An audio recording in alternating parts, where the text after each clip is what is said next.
Everybody, and welcome to Words, Images, and Worlds. In this exciting episode, I'm talking with a master worlds craftsman, I would say. Having seen Rust, as well as an upcoming book, Jurassic Jeff, I would definitely say there's some world building and some world crafting that's happening.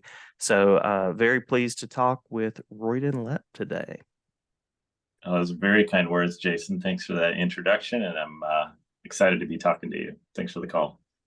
Absolutely. Thank you. Thank you for answering. So my first question is thinking about comics and graphic novels. What initially led you to comics? What was it about this world that grabbed your attention? I mean, I've got the answer a lot of people do. I've always loved comics. Grew up in a small town up in Canada where I didn't have access to big comic shops regularly, so I would get comics from the grocery store stands and stuff like that. My dad bought me a subscription to Spider-Man when I was like 9 or 10, and it came in the mail, like rolled up in like my mailbox. I'd have to walk down a long driveway to a very rural area to go grab my copy of Spider-Man that came once a month. But that was my growing up with comics. I didn't think about it as a career or pursue it. I pursued film and animation after I graduated from high school, and went into really kind of fell into the video game industry in the Pacific Northwest and the Seattle area. There's a lot of work for video games, and that was great. I loved animating. I was still getting to creatives, being creative, but I found a certain amount of frustration pretty quickly in the creative studio environment, which is a wonderful environment, but you become one of many talented people that have to make something come to life. And I longed for the ability to create something, a story or an image, anything that I didn't have to get approved by an art director, that I could own and could show people, or I didn't have to show anyone. And for some reason that desire came out in comics for me. I could tell a story. I didn't have to have a camera. I didn't have to be a director. I didn't need a crew. It didn't take as much time as animation. If I could draw it, I could do it. And that was kind of how my career in comics started, was really just out of that desire to just have something that was my own, that I could just tell alone for myself initially, really, before any audience at all. Definitely get that sense of cinema and animation. I'm also a film lover, so I think that's part of what connects me with comics and connected me early on. But definitely get that with Rust, which was the first of your works that I happened across, which is now in, I think there are 4 volumes. Is that right? There's 4 hardcover volumes. When we released the soft cover volumes, we kind of remixed the story a little bit so that it's confusing, which I regret. But there's 5 copies of Rust in soft cover, and there's 4 in hardcover. But it was initially a 4 volume series. Okay, gotcha. So anything you'd like to share with readers? I know that, I mean, to me, being a science fiction lover, and so that was one side of the appeal. The other side is just the visual sort of sensibility that you bring to it. There's a animated kind of energy that comes through in your work, I think. But I'm talking more than I'm asking you. So, anything about the books, the Rust series, that you would want listeners to know about? Yeah, I mean, speaking to those observations that you made, I feel like in my exposure to comics, there was a hiatus really between somewhere in middle grade through middle school, where it just wasn't really cool to be reading comics anymore. I mean, I wasn't Mhm. doing necessarily other cool things, but so I had a period of time in my life when I didn't read comics anymore. So when I sat down to do Rust, I was really kind of making things up as I went, as far as the rules and the look. And I decided I kind of just want this to be cinematic, and my film school background really lended itself to more of a storyboard look than comic panels, I think, initially. But Yeah, I've loved science fiction, but also the idea that you take something like science fiction and just apply it to what you know so that you can tell a story that's truly kind of from yourself. And for me, growing up in the Canadian prairies, I had to reach back, way back into my childhood to think about that kind of desolate, open prairie landscape, and then just throwing some science fiction into that and saying, "What if?" That's kind of to me the theme that works for me is like kind of a mashup idea. Like, what if you take these two genres and put them together? And that's kind of how Rust came about, I think. Love that. Love the question of what if applied to storytelling. Definitely. And so you were kind enough to share a copy of, I want to get the subtitle right too, Jurassic Jeff Space Invader. So a book that, again, colorful, inventive, cinematic, and I think aimed at a slightly younger audience. Not that a younger audience couldn't enjoy Rust. So please tell us about the inspiration behind Jurassic Jeff. Yeah, a lot of things. I mean, like Jurassic Jeff and Rust don't really sit together on the shelf. Rust is dramatic.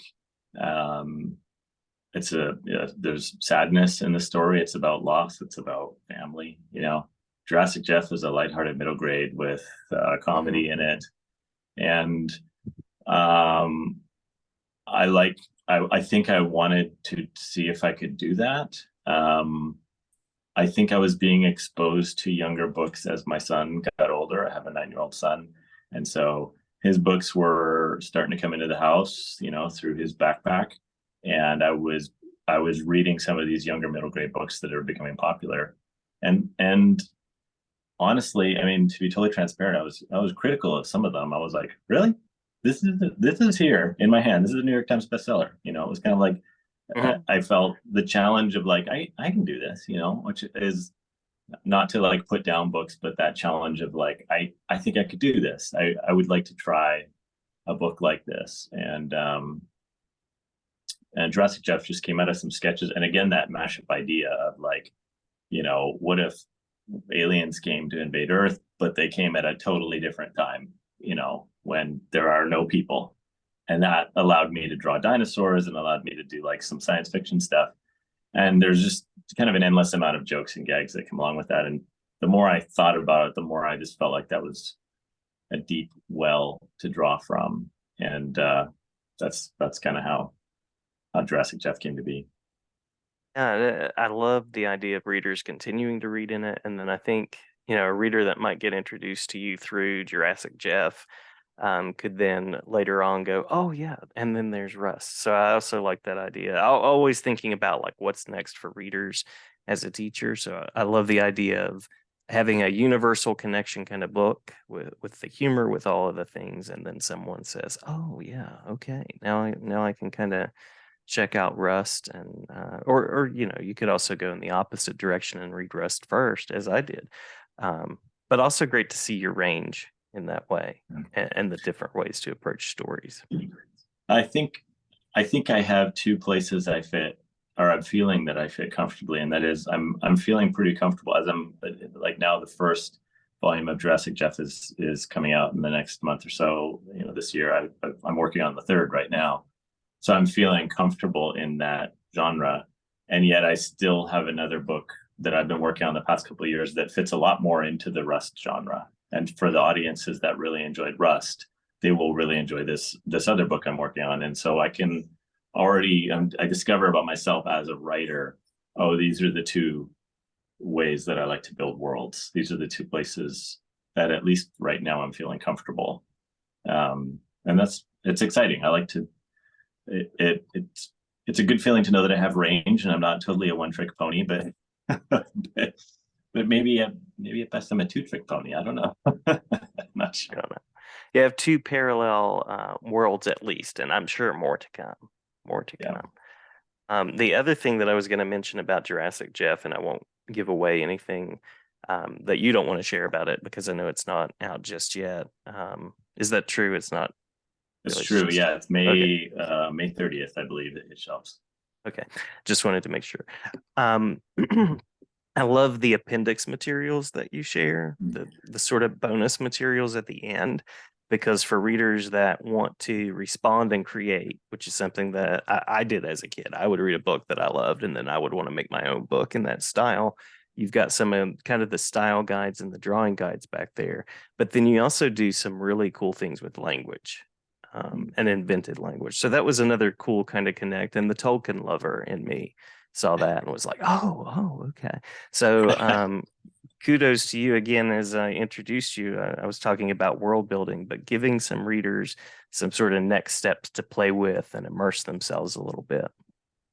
Yeah, that was a fun little thing. I learned a lot about extra material through that. I didn't have to do extra material didn't come in as creative format when I did Rust. You know, it was more like kind of maybe style guide stuff or pages that didn't get published. And you know, and even then I didn't have that much space in those books. But with Jurassic Jeff, you know, the publisher asked me for some ideas for the back matter, and a lot of the ideas I had were a little too crafty. Like, oh man, I'd love to do little, you know, cut out dolls where you could have like different little paper costumes to put on Jeff or the dinosaurs or something. That would be really fun. They're like, we like the idea, but libraries hate it when there's actually incentive. The kids are incentivized to cut pages out of the back of the book. You know, I was like, oh, of course I can do that.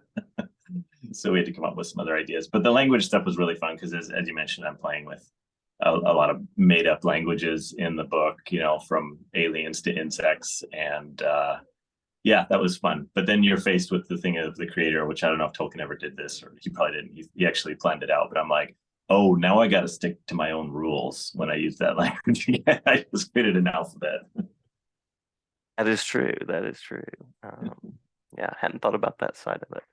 Um, so it sounds like Jurassic Jeff is an ongoing series, and you also have some work in the vein of the world of Rust that's continuing. I always like to give creators the space to share about websites, upcoming titles, places where readers can connect, upcoming events, anything like that that you would want readers and listeners to know about. Oh, thanks. Yeah. Uh, yeah. So in the last few years, I mean, really, actually, over the course of the pandemic, I really buckled down on writing. I've spent a lot of time focusing on my writing during the last few years, and out of that came Jurassic Jeff. And at the moment, it's definitely going to be 3 titles. I hope we make some more beyond that, but I'm working on the third in the series right now. Aside from that, at the same time I was working on that, I was also working on another book that one of my editors called my, she said it was my horror. She said, Rust is your science fiction. This book is your horror, like for young adults. I was like, oh, that's interesting that you call it that. I don't think it's horror like scary, but it's definitely a spooky story with some sci-fi elements. That book currently doesn't have a home. It did for a little bit, kind of moved around a little bit. You'll see images of it on my Instagram. So I'm hoping to announce a home for that in the next few months. So right now the focus is on Jurassic Jeff as that obviously hits shelves in the next month. Yeah, I mean locally I'm doing a couple signings at my son's school in Redmond, Washington. I'm doing a signing on the day it comes out, so that'll be really fun. I hope to do a little bit more traveling in the fall, visit some schools for Jurassic Jeff, and then I think the second volume is slated for May of 24, I think. But publishers can always change their minds, so you never know. True, they do move around. So you are getting ready for the beautiful and wonderful world of school visits and drawing for groups of students and all Yep. of those sort of things. Yeah, I did a lot of that with Rust. I actually did a lot of traveling with Rust, a lot more in Canada than the US, and that's because Canadian schools have a budget for authors, and so it was they had no problem, you know, bringing me out to wherever it was in Canada to visit and draw for students and talk to them about the importance of art. But I've definitely visited a lot of schools in the US too, and I'm sure I'll be getting back into that circuit as well. Yeah, I think and hope that schools are seeing more and more value in that. So definitely a cool thing and a great way to, I mean, the power of getting to meet the artist and the author behind the book and see yourself as an author is, it's a really cool thing. Yeah, I think it's powerful for students. I remember as a student, having an author come in and I'd never read their books, but just the idea that you had contact with somebody that did this and it revealed that as a vocation or a passion or whatever it is, it was powerful. And now today, we have maybe more flexibility in that. I love visiting kids in person. I think that's powerful. But I've done lots of Zoom calls with classrooms.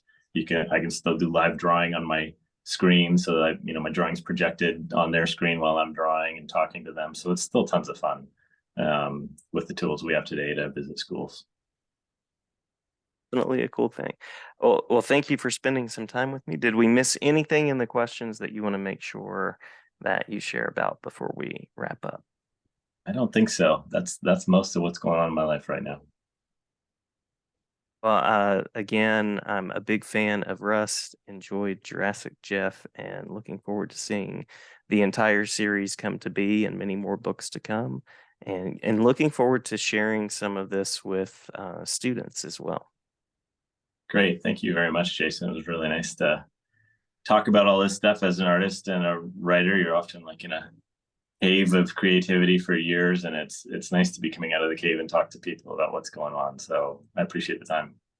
Yeah, I appreciate you coming on and hope everybody out there checks out your books and continues reading and growing. Thanks. Thanks, Jason.